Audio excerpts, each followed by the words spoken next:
Le fils premier-né du roi David a violé sa propre demi-sœur, l'a enfermée dans une chambre, a ignoré ses suppliques, a usé de force, puis l'a jetée dehors comme une ordure. Et David, le père, le roi, le juge suprême d'Israël, n'a pas puni le violeur. Il l'a protégé parce que c'était son fils préféré. C'est dans 2 Samuel, chapitre 13, verset par verset, sans filtre. Elle s'appelle Tamar. C'était la seule fille de David que la Bible mentionne par son nom. Et ce qui lui est arrivé a déclenché une chaîne de meurtres, de vengeance, d'exil et de guerre civile qui a détruit la famille de David de l'intérieur. Mais ce qui est le plus frappant, ce n'est pas cela. Ce qui est le plus frappant, c'est ce que Tamar a dit avant d'être violée, car elle n'est pas restée silencieuse. Elle a donné 4 arguments brillants pour arrêter ce qui allait se passer. 4 raisons légales, sociales, politiques et personnelles. Et le texte hébreu contient un mot caché dans ce récit que la Bible n'utilise que 2 fois dans toute l'Écriture. Et quand tu découvriras lequel, tu vas comprendre cette histoire d'une manière complètement différente. Son propre père l'a envoyé directement dans le piège. Son propre frère lui a dit de se taire. Son agresseur l'a haï plus qu'il ne l'avait soi-disant aimé. Et à la fin, la Bible l'a décrit avec le même mot que l'on utilise pour les villes détruites. Désolé, pour toujours. Voici son histoire complète. Tamar était fille de David et de Maaka, selon 2 Samuel 3.3. Maaka était fille de Talmaï, roi de Géshur. Cela signifie que Tamar avait du sang royal des 2 côtés. Elle était princesse d'Israël et petite-fille d'un roi étranger. Dans la politique de la monarchie israélite, cela la rendait pratiquement intouchable. Son mariage n'était pas une affaire privée, c'était une affaire d'État. Et le texte dit, dans 2 Samuel 13.1, qu'elle était belle. L'hébreu utilise Yafa, le même mot qui décrit Sarah, Rachel et Esther. Quand la Bible dit qu'une femme est Yafa, elle indique que sa beauté va être pertinente pour ce qui vient. Et ce qui vint fut un désastre. Car Amnon, le premier-né de David, né d'Akinoam de Jizréel, selon 2 Samuel 3.2, l'héritier du trône, le prochain roi d'Israël, devint obsédé par Tamar. Le verset 2 le dit sans filtre. Amnon s'angoissa jusqu'à en devenir malade à cause de Tamar, sa sœur. Et le texte ajoute quelque chose de clé. Parce qu'elle était vierge, il semblait difficile à Amnon de lui faire quoi que ce soit. Tu comprends? Son problème n'était pas moral, il était logistique. Les vierges de la maison royale étaient protégées, vivaient séparées, avaient des assistantes. L'accès était contrôlé, et les commentateurs comme Robert Alter soulignent que ce qu'Amnon ressentait n'était pas de l'amour, c'était une obsession possessive. Vouloir posséder quelqu'un, ce n'est pas aimer quelqu'un. Mais c'est là qu'intervient le personnage que presque personne ne mentionne, et qui a rendu tout ce désastre possible. Il s'appelle Jonadab. 2 Samuel 13.3 dit « Amnon avait un ami qui s'appelait Jonadab, fils de Chiméa, frère de David. Et Jonadab était un homme très rusé. » Remarque comment la Bible le décrit. Elle ne dit pas sage, elle ne dit pas intelligent. Elle dit rusé. L'hébreu utilise shakam, mais dans un contexte que des érudits comme Walter Brueggemann interprètent avec une connotation clairement négative. C'est la même racine qui peut signifier sagesse, mais ici, elle est souillée par le dessein. C'est la ruse au service du mal. Jonadab était cousin d'Amnon, fils de Chiméa, frère de David. Il était dans le cercle le plus intime de la famille royale et c'était un manipulateur de premier ordre. Jonadab voit qu'Amnon se consume. Littéralement, il maigrit jour après jour et lui demande au verset 4 « Pourquoi deviens-tu ainsi maigre, toi, fils du roi, chaque matin? Ne veux-tu pas me le dire ?» Et Amnon lui avoue tout. « J'aime Tamar, la sœur d'Absalom, mon frère. » Et au lieu de lui dire que c'était interdit par la loi de Moïse, au lieu de confronter son cousin, au lieu de protéger Tamar, Jonadab lui conçoit un plan chirurgical. Verset 5. « Couche-toi sur ton lit et fais le malade. Quand ton père viendra te voir, dis-lui, « Je te prie que ma sœur Tamar vienne me donner à manger et qu'elle prépare un mets devant moi afin que je le mange de sa main. » Pense à la précision de ce plan. Il utilise la maladie comme excuse. Il utilise l'amour paternel de David comme outil. Il utilise l'obéissance de Tamar comme piège. Et il utilise l'autorité royale comme véhicule de livraison. C'est un plan parfait, car la seule chose qui pouvait amener Tamar dans la chambre privée d'Amnon sans éveiller les soupçons était un ordre direct du roi. Et si David lui ordonne d'y aller, elle ne peut pas refuser. Et voici ce qui brise le cœur, car David tombe complètement dans le piège. Verset 6. Amnon se coucha et fit le malade, et le roi vint le visiter. David arrive dans la chambre de son fils, inquiet, un père visitant un fils malade. Et Amnon exécute la ligne exacte que Jonadab lui a dictée. « Je te prie que ma sœur Tamar vienne et fasse devant moi 2 galettes afin que je mange de sa main. » Et le verset 7 dit quelque chose qui devrait nous faire trembler. David envoya dire à Tamar dans sa maison, « Va maintenant à la maison de ton frère Amnon et prépare-lui à manger. » David l'a envoyé. Le père a envoyé sa fille directement dans le piège, sans rien soupçonner, sans poser de questions, sans assigner une escorte, sans vérifier pourquoi Amnon demandait spécifiquement Tamar et pas n'importe quel serviteur du palais. Et Tamar a obéi, car c'est ce que faisait une fille obéissante du roi d'Israël. Verset 8. Tamar alla à la maison de son frère Amnon qui était couché. Elle prit de la farine, la pétrit, fit des galettes devant lui et les cuisit. Je veux que tu imagines cette scène une seconde. Le palais de David à Jérusalem, une chambre aux fenêtres étroites, la lumière de midi entre obliques, l'odeur de la pâte fraîchement cuite. Tamar est debout avec sa robe colorée de princesse vierge, pétrissant la farine de ses propres mains pour son frère malade. Elle est une bonne sœur. Elle exécute l'ordre de son père, et elle n'a pas la moindre idée de ce qui va se passer. Mais Amnon, lui, le sait. Chaque seconde que Tamar passe dans cette chambre, Amnon exécute la phase suivante du plan. Verset 9, il prit la poêle et la vida devant lui, mais il ne voulut pas manger. Et Amnon dit, « Faites sortir tout le monde d'ici. » Et tout le monde sortit. Premier mouvement, refuser la nourriture pour créer une nouvelle excuse. Deuxième mouvement, faire sortir tous les témoins. Maintenant, ils sont seuls. Et le verset 10 dit, « Alors Amnon dit à Tamar, « Apporte le mets dans la chambre, afin que je mange de ta main. » La chambre, ce n'est pas la salle où elle cuisinait. C'est la pièce privée, où il n'y a pas de grande fenêtre, où il n'y a pas de serviteur, où il n'y a pas d'issue. Et Tamar le fit, parce que jusqu'à ce moment, elle n'avait aucune raison de soupçonner. C'était son frère. Il était malade. Son père lui avait dit d'y aller. Pourquoi se méfierait-elle? Mais au moment où elle entra dans cette chambre et que la porte se referma derrière elle, tout changea. Verset 11, « Comme elle les lui présentait pour qu'il mange, il la saisit et lui dit, « Viens, ma sœur, couche avec moi. » Et c'est là que Tamar fait quelque chose d'extraordinaire, quelque chose que beaucoup de prédicateurs négligent quand ils racontent cette histoire.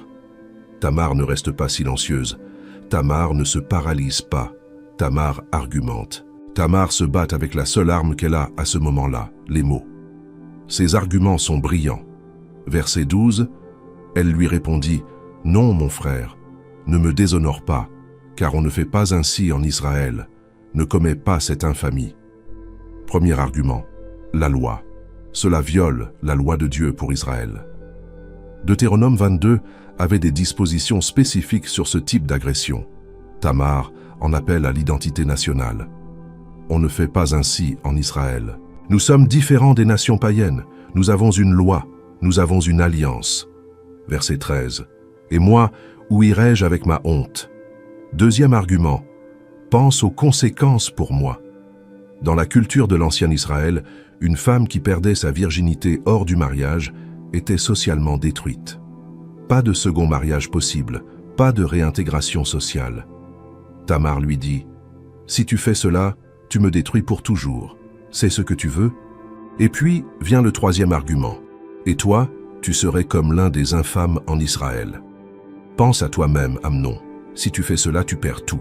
Ta réputation, ton droit au trône, ta position comme premier-né. Tu seras un infâme, un Naval en hébreu. C'est le même mot qui est utilisé pour décrire Nabal, le mari d'Abigaïl, 1 Samuel 25-25, l'homme le plus méprisé de ce récit. Tamar lui dit, « Tu vas devenir comme Nabal, un nom synonyme de honte. » Et alors, dans un acte de désespoir absolu, Tamar offre la seule issue possible. Fin du verset 13. « Parle donc au roi, car il ne me refusera pas à toi. » Tamar lui dit, « Si tu m'aimes vraiment, fais-le correctement.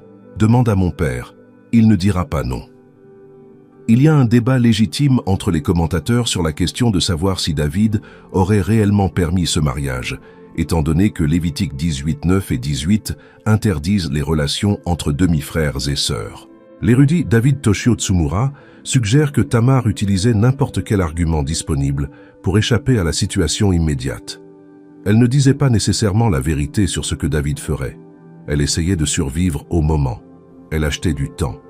Elle faisait la seule chose qu'une femme sans armes et sans force physique pouvait faire contre un homme déterminé à la détruire. 4 arguments. La loi de Dieu, les conséquences pour elle, les conséquences pour lui, et une issue alternative. Tamar a été plus éloquente dans ses secondes de terreur que bien des théologiens en années d'études. Mais rien de tout cela n'a compté. Verset 14. Mais il ne voulut pas l'écouter. Plus fort qu'elle, il la viola et coucha avec elle. 14 mots en hébreu qui ont détruit une vie entière. Plus fort qu'elle, il la viola. Le verbe hébreu utilisé ici est anash, qui signifie humilier, opprimer, forcer. C'est le même verbe qu'utilise Genèse 34, 2 pour ce que Sichem fit à Dina, la fille de Jacob. C'est la violence sexuelle décrite sans euphémisme. La Bible ne la cache pas, ne l'adoucit pas, ne la justifie pas. Elle la déclare avec la brutalité qu'elle mérite. Si cela te choque, c'est parce que la Bible n'a pas été écrite pour te rendre confortable. Elle a été écrite pour te montrer la vérité.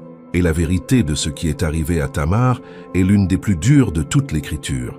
Si tu crois que plus de personnes ont besoin d'entendre cette histoire, partage-la, car c'est une partie de la Bible qui n'est presque jamais prêchée en chair. Mais ce qui vient après le viol est presque pire que le viol lui-même. Et je n'exagère pas. Verset 15. Alors Amnon la prit en haine, d'une si grande haine que la haine dont il l'a haï fut plus grande que l'amour dont il l'avait aimé. Je veux que tu relises cette phrase, lentement. La haine qu'il ressentit ensuite fut plus grande que ce qu'il appelait l'amour avant. Tu sais ce que cela révèle? Que ce n'était jamais de l'amour. Jamais. C'était du désir, de la possession, le besoin de conquérir quelque chose d'interdit. Et une fois qu'il l'eut obtenu, l'objet de son obsession lui inspira du dégoût. La personne qu'il avait soi-disant aimée au point de tomber malade lui répugnait désormais. Les psychologues modernes ont un nom pour cela, le cycle de l'idéalisation et de la dévalorisation. C'est exactement ce que le texte biblique décrit avec une précision clinique 3000 ans avant que la psychologie n'existe comme discipline. Et puis, comme si le viol n'était pas assez dégradant, Amnon lui dit au verset 15 « Lève-toi, va-t'en ». 3 mots. Après avoir détruit sa vie, après avoir ignoré ses suppliques, après avoir usé de la force brute contre sa propre sœur, il la jette comme une ordure. Et remarque la réponse de Tamar. Verset 16. « Non, car ce mal de me chasser serait plus grand que l'autre que tu m'as fait. » Tu comprends ce que Tamar est en train de dire? Elle lui dit que la jeter dehors est pire que le viol. Et ce n'est pas une exagération émotionnelle. C'est un raisonnement légal précis.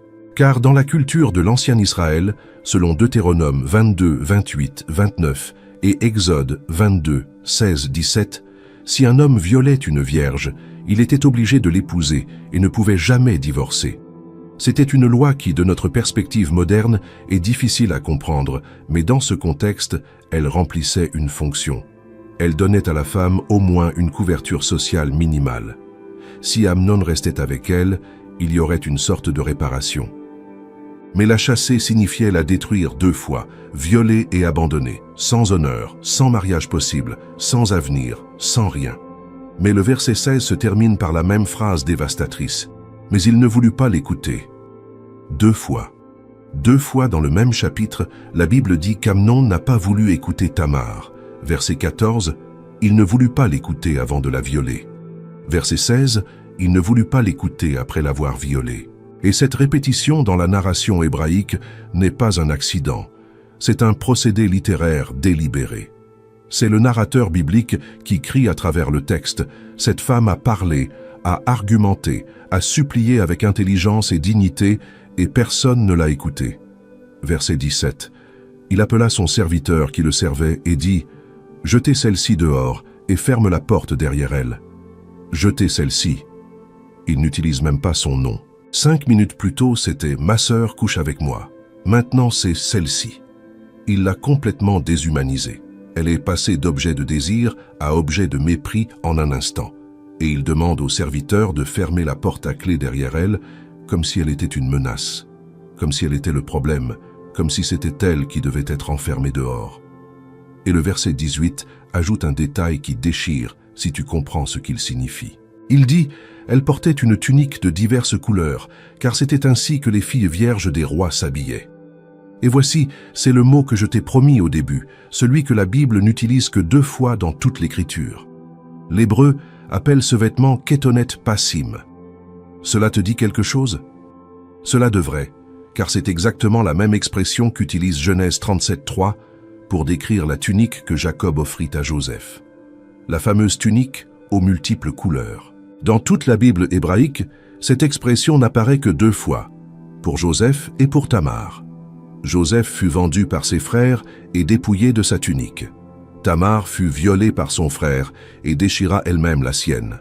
2 personnes innocentes, 2 trahisons familiales, 2 vêtements détruits. Et dans les 2 cas, le père reçut la nouvelle et ne put rien faire pour inverser le dommage. Cette connexion n'est pas accidentelle. Le narrateur biblique dit « Ce qui est arrivé à Tamar dans la maison de David est aussi grave que ce qui est arrivé à Joseph dans la maison de Jacob. » Et le verset 19 décrit ce que Tamar fit quand elle sortit de cette chambre. Tamar prit de la cendre, la répandit sur sa tête, déchira la tunique de diverses couleurs qu'elle portait, posa sa main sur sa tête et s'en alla en criant. Chaque action a une signification rituelle précise. La cendre sur la tête était un signe de deuil extrême, le même qu'on utilisait quand quelqu'un mourait. Tamar faisait le deuil de sa propre vie, de l'avenir qu'elle venait de perdre pour toujours. Déchirer le vêtement était une déclaration publique de deuil et de honte. Et le détail de la main sur la tête, selon des commentateurs comme Moshe Garciel, était un geste de désolation et d'horreur totale, documenté dans les bas-reliefs et les textes de l'ancien Proche-Orient. Tamar sortit en criant dans les couloirs du palais royal de Jérusalem, avec de la cendre qui lui coulait sur le visage, avec sa robe de princesse déchirée, pleurant à grands cris qui résonnaient contre les murs de pierre calcaire. Tout le monde la vit, tous les serviteurs, toutes les gardes, tout le palais entendit les cris de la fille du roi. Et personne ne fit absolument rien. Eh bien, quelqu'un fit quelque chose, mais pas ce que tu attendrais. Verset 20, son frère Absalom lui dit « Est-ce que ton frère Amnon a été avec toi? Maintenant, ma sœur, tais-toi, c'est ton frère. Ne prends pas cette affaire à cœur. » Absalom, son frère de même sang, celui qui partageait la même mère et le même père, celui qui aurait dû la défendre de sa propre vie, lui dit 3 choses dévastatrices. Premièrement, « Tais-toi ». Le silence comme première réponse au trauma.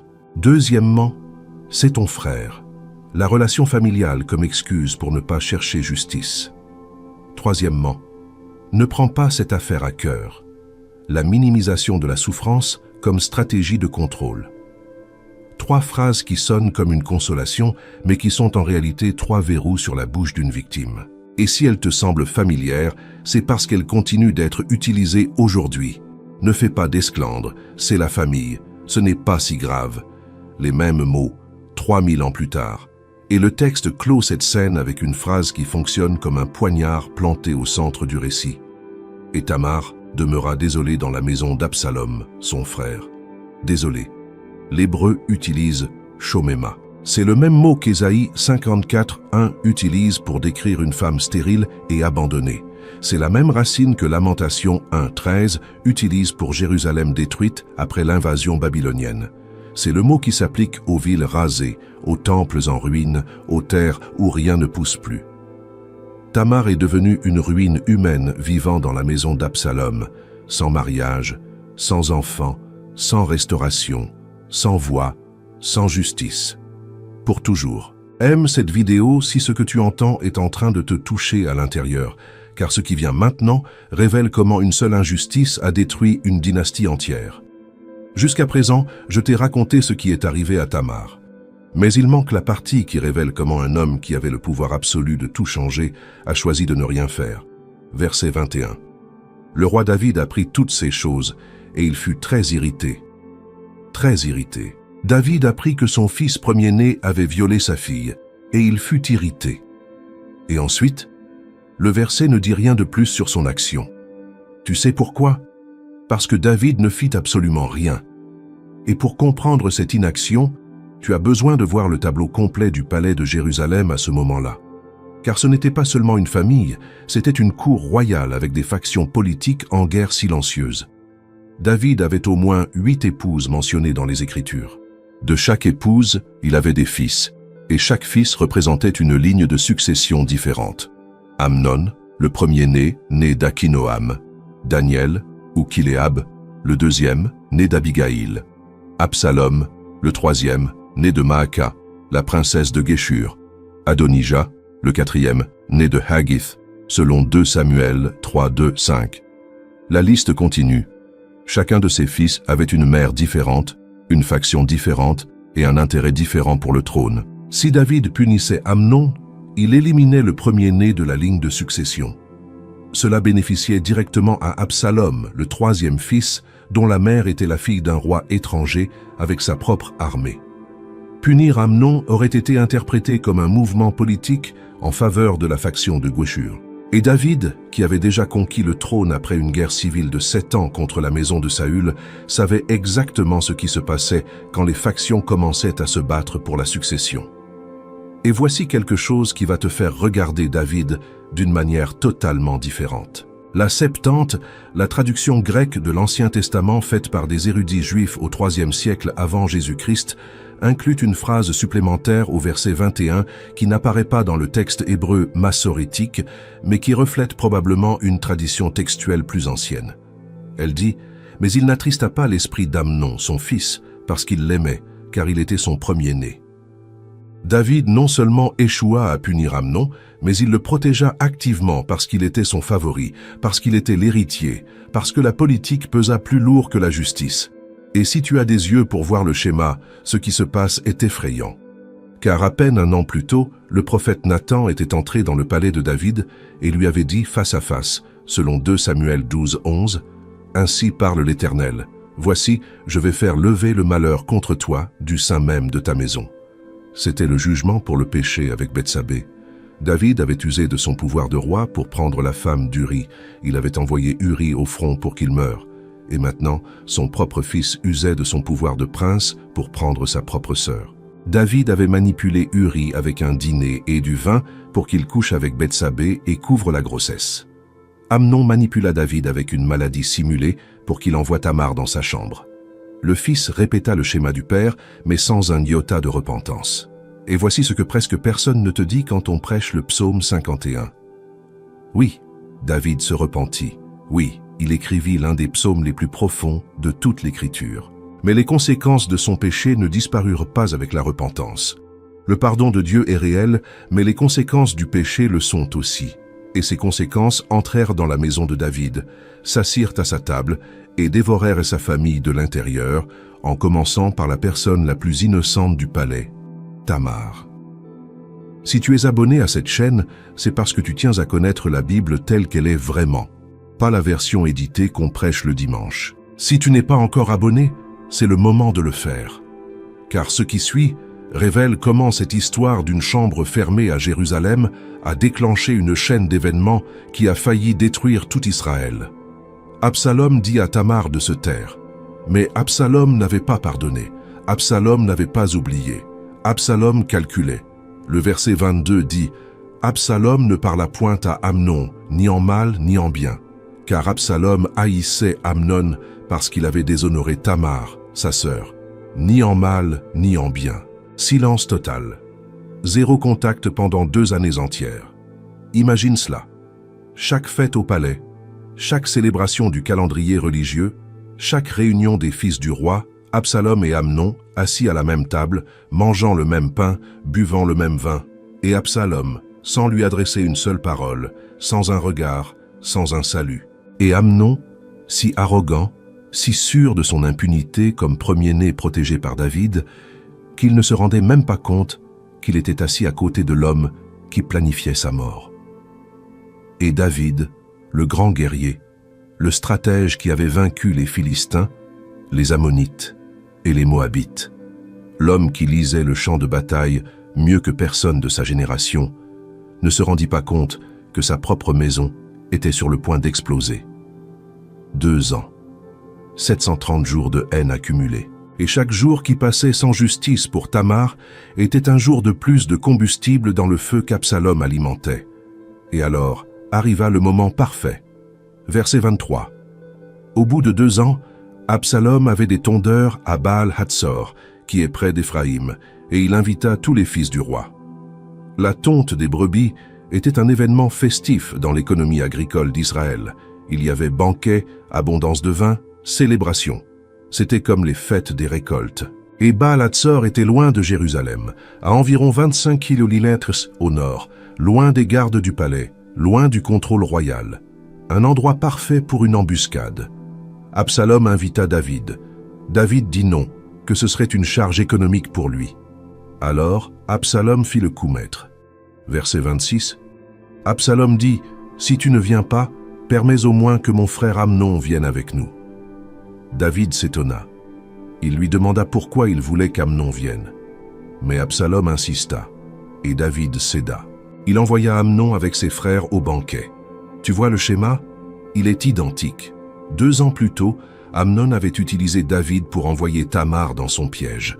Il lui avait demandé de l'envoyer, et David l'avait envoyé sans poser de questions. Maintenant, Absalom utilise David pour envoyer Amnon dans son piège. Il lui demande de l'envoyer, et David l'envoie sans poser de questions. Le même père, la même manipulation, la même cécité. Le roi qui pouvait voir tout l'échiquier politique d'Israël et des nations voisines, mais qui ne voyait pas ce qui se passait à l'intérieur des murs de sa propre maison. Verset 28. Absalom donna cet ordre à ses serviteurs. Prenez garde, quand le cœur d'Amnon sera réjoui par le vin, et que je vous dirai, frappez Amnon, alors tuez-le. Ne craignez point, n'est-ce pas moi qui vous l'ai ordonné? Fortifiez-vous et soyez vaillants. Absalom attendit qu'Amnon soit ivre, le moment exact de vulnérabilité maximale. Et il donna l'ordre à ses propres serviteurs, tuez-le, n'ayez pas peur, j'assume toute la responsabilité, fortifiez-vous et soyez vaillants. Ce sont les mêmes mots que Dieu avait dits à Josué avant d'entrer en Canaan. Absalom les utilisa pour ordonner un assassinat. La perversion du langage sacré au service de la vengeance humaine. Verset 29. Les serviteurs d'Absalom traitèrent Amnon comme Absalom l'avait ordonné. Amnon fut assassiné au milieu du banquet, ivre, sans s'en douter, devant tous les princes d'Israël. La justice que David n'avait jamais exécutée comme juge, Absalom l'exécuta comme frère. Mais ce n'était pas la justice, c'était la vengeance. Et la vengeance ne restaure jamais, elle multiplie la douleur. Et la maison de David s'effondra à cet instant. Tous les fils du roi s'enfuirent du banquet en panique. Et à David parvint une rumeur amplifiée par la distance et la terreur. Verset 30, on lui dit qu'Absalom avait tué tous ses fils. Tous. Verset 31, alors David se leva, déchira ses vêtements et se jeta par terre. Et tous ses serviteurs qui étaient auprès de lui déchirèrent aussi leurs vêtements. David par terre, déchirant ses habits, croyant que tous ses fils étaient morts. Tamar avait déchiré ses habits quand elle fut violée. Maintenant, David déchire les siens quand les conséquences de son inaction lui explosent au visage. Le même geste, la même douleur, mais avec une différence brutale. Quand Tamar déchira sa robe, David ne leva pas le petit doigt pour elle. Maintenant que David déchire la sienne, c'est parce que sa propre passivité a engendré la catastrophe. Et alors apparaît de nouveau Jonadab, le même Jonadab, l'architecte du plan original, celui qui avait conçu le piège pour qu'Amnon puisse violer Tamar. Verset 32. Que mon Seigneur ne se dise pas qu'on a fait mourir tous les jeunes fils du roi. Car Amnon seul est mort, parce qu'Absalom l'avait résolu dès le jour où Amnon a déshonoré Tamar, sa sœur. Jonadab savait depuis le début, il savait depuis le jour du viol qu'Absalom allait tuer Amnon, et il n'a rien dit. Il n'a averti personne, il n'a protégé personne. Il a conçu le crime originel, il a observé 2 ans de conséquences dans un silence absolu, et maintenant, il apparaît comme conseiller quand le sang a déjà coulé. C'est peut-être le personnage le plus méprisable de tout le récit de David, non pas pour ce qu'il a fait, mais pour tout ce qu'il a laissé passer sans lever le petit doigt. Absalom s'enfuit. Verset 37, il se rendit à Guéshur chez son grand-père maternel Talmaï, Il fut exilé 3 ans. Et le verset 39 clôt ce chapitre avec une phrase qui dénude le cœur brisé et contradictoire de David. Le roi David désirait aller vers Absalom, car il était consolé au sujet d'Amnon, qui était mort. David regrettait Absalom. Il s'était consolé de la mort d'Amnon. Mais Tamar? Où apparaît Tamar dans ce verset? Nulle part. David n'a jamais cherché justice pour elle. Il fut irrité, oui. Pleura-t-il pour Amnon quand il mourut? Oui. Regretta-t-il Absalom en exil? Oui. Mais Tamar disparaît du texte biblique. Après le verset 20 de 2 Samuel 13, son nom n'est plus jamais mentionné dans une action narrative. La dernière image que l'Écriture nous donne d'elle est celle-ci. Désolée dans la maison d'Absalom, avec de la cendre sur le visage, avec sa robe de princesse déchirée, criant dans des couloirs où personne ne l'a écoutée. Mais l'histoire de Tamar ne s'arrêta pas avec Tamar. L'histoire de Tamar fut la première pierre d'une avalanche qui engloutit tout ce que David avait construit. Amnon viole Tamar. David ne fait pas justice. Absalom tue Amnon. Absalom fuit. 3 ans. En 2 Samuel 14, Joab conçoit un plan pour qu'Absalom revienne d'exil. Mais David refuse de le voir pendant 2 années supplémentaires. 5 ans de silence entre père et fils. Absalom, amer et plein de rancœur, commence à saper l'autorité de David. En 2 Samuel 15:4, il se tenait chaque matin à la porte de Jérusalem et disait à tous ceux qui venaient chercher justice du roi, « Tes paroles sont bonnes et justes, mais personne ne t'écoutera de la part du roi. Tu as entendu cela? Personne ne t'écoutera. » Les mêmes mots qui ont défini l'expérience de Tamar, personne ne l'a écouté. Et maintenant, Absalom transforme la faille la plus profonde de David en une arme politique. Chaque personne qui ne recevait pas justice du roi était un allié potentiel pour Absalom. Et ainsi dit le texte, Absalom dérobait le cœur des hommes d'Israël. Absalom se révolta. Il se proclama roi à Hébron.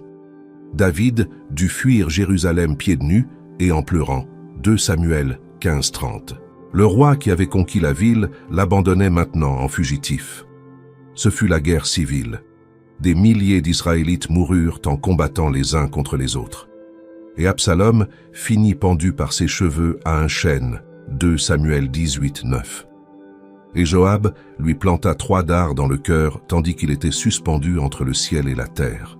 Tout cela, toute cette chaîne de sang, de trahison, d'exil, de rébellion, de guerre civile et de mort, a commencé dans une chambre fermée où un homme a décidé que son désir était plus important que la dignité de sa sœur. Et elle s'est perpétuée parce qu'un père a décidé que sa convenance politique était plus importante que la justice pour sa fille. Il y a un dernier détail que tu dois connaître, un que presque aucun prédicateur ne mentionne et qui me semble l'un des plus puissants de tout ce récit. En 2 Samuel 14:27, le texte dit qu'Absalom eut 3 fils et une fille. Et comment appela-t-il cette fille? Tamar. Il lui donna le nom de sa sœur détruite. Et le texte ajoute, elle était une femme belle de visage. La même description, la même beauté, mais cette fois protégée par un père qui n'allait jamais commettre l'erreur de David. Absalom honora sa sœur de la seule manière qui lui restait, en donnant son nom à la génération suivante. Chaque fois que quelqu'un appelait cette petite fille, le nom de Tamar résonnait à nouveau en Israël. Parce que même si le roi d'Israël l'avait oublié, même si le système l'avait abandonné, même si la Bible ne la mentionne plus jamais activement, Absalom s'assura que son nom ne soit pas effacé de l'histoire. Tamar est dans 2 Samuel 13, avec sa robe déchirée et de la cendre sur la tête, avec ses 4 arguments que personne n'a voulu écouter, avec son cri qui a parcouru les couloirs d'un palais où le pouvoir a protégé l'agresseur. Et la Bible l'a préservé, verset par verset, avec chaque supplique, avec chaque silence qui n'aurait jamais dû exister. Parce que l'Écriture n'a pas été écrite pour nous rendre confortables, elle a été écrite pour nous faire voir ce que nous préférons ne pas regarder. Si vous avez aimé cette vidéo, n'oubliez pas de vous abonner à la chaîne, de commenter et de partager. À la prochaine.